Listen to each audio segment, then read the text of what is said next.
අද ඔන්න චූටි විශේෂ දවසක් 2023 අපි එද්දි හදන්න පටන් ගත්ත අපේ ස්ටේඩියම් එක ඔන්න ඊයේ හදලා ඉවර කරලා තියෙනවා. වැඩ ඉවරයි කියන්නේ උඩ ටික ළමයින්ට ඔන්න බාර දීලා තියෙනවා. ඊයේ තමයි ඒක උනේ. අපි එද්දි තමයි මේක හදන්න පටන් ගත්තේ 2023. දැන් 2026 අවුරුදු 3ක් ගියා මේ වගේ ස්ටේඩියම් එකක් හදන්න. දැන් ඉතින් බලමු අපි ගිහිල්ලා මොන වගේද කියලා වෙලා. අලුත් ඉඳ ඇත්තටම මාර ආසයි ග්‍රවුන්ඩ් එකේ සෙල්ලම් කරන්න. තාම සෙල්ලම් කරන්න පටන් ගන්න නැහැ. මැච් එකක් තියෙනවා මං හිතන්නේ. චයිනීස් කට්ටිය ගොඩක් ඇවිල්ලා බලනවා යාලා ග්‍රවුන්ඩ් එක යාලා යුනිවර්සිටි ග්‍රවුන්ඩ් එක ඒ වගේම මෙතන මීට කලිනුත් යුනිවර්සිටි එකේ ග්‍රවුන්ඩ් එකක් තිබ්බා. හැබැයි ස්ටේඩියම් එකක් විදියට නෙමෙයි ඒක තිබ්බේ. එතන අයින් කළා තමයි දැන් ස්ටේඩියම් එකක් විදියට ඒක හදලා තියෙන්නේ.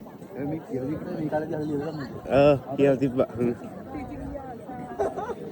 මම හිතපු විදිහටම මුලින්ම මැච් එකක් තියලා තමයි ග්‍රවුන්ඩ් එක ළමයින්ට බාර දෙන්නේ. මේක මං හිතන්නේ මෙයාලගේ සොසයිටි එකක් හරි මොකක් හරි එකකින් තමයි මේ මැච් එක තියන්නේ. හැබැයි ගොඩක් තරුණ අය නම් නෙමෙයි සෙල්ලම් කරන්නේ. මට හිතුනේ ඕල් බෝයිස්ලා හරි නැත්නම් ලෙක්චර්ස්ලා හරි වෙන්න ඕන. හරියටම දන්නේ නැහැ කවුද කියලා. ඉතින් මෙයාලා ගොඩාම ෆුට්බෝල් වලට තමයි ප්‍රයොරිටි එක දෙන්නේ. මෙයාලා ග්‍රවුන්ඩ්ස් මම දැකපු චීනේ තිබ්බ බේජිං වල ගොඩක් ග්‍රවුන්ඩ් තියෙන්නේ. ෆුට්බෝල් ග්‍රවුන්ඩ් මෙයාලා ෆුට්බෝල් ගහනවා මාර විදිහට. ඒක වගේ ඉන්ටර්නැෂනල් ඉස්ටඩ්ලත් ගහනවා.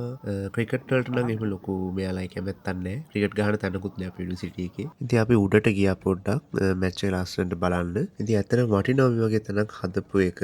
අපි යදි තමයි හැබැයි මේක හදන්නේ අපිට පස්සේ බැච් වල කට්ටියට. ඉතින් සෑහෙන්න වටිනවා. මොකද ඉස්සර අපිට සෙල්ලම් කරන්න යද්දී අපි එළියට ගිහිල්ලා ඇග්‍රිකල්චර් යුනිවර්සිටි එකයි මේ පැත්තේ ඉන්න කට්ටිය දන්නවා. ඒ යුනිවර්සිටි දෙකටම පොදු ග්‍රවුන්ඩ් එක තමයි ගිහිල්ලා මෙහි ළමයි චයිනීස් අයයි ඉන්ටර්නැෂනල් අය ඔක්කොම සෙල්ලම් කරේ. ඉතින් ඇත්තටම වටිනවා ඉස්සරහට එන බැච් වලට. සාමාන්‍යයෙන් යුනිවර්සිටි එකේ ළමයි රෑ 11 10 වගේ වෙනකන් සෙල්ලම් කරනවා. ඉතින් ඒ වෙනකම් ග්‍රවුන්ඩ් එක ඇරලා තියෙනවා. ඊයේත් තිබුණා ග්‍රවුන්ඩ් එක ඇරලා. ඉතින් යට තාම හදලා ඉවර නැහැ.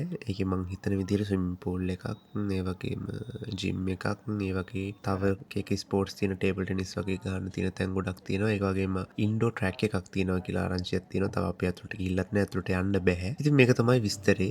ග්‍රවුන්ඩ් එකේ විස්තරේ. ඉතින් ආයෙත් දවසක හම්බ වෙමු.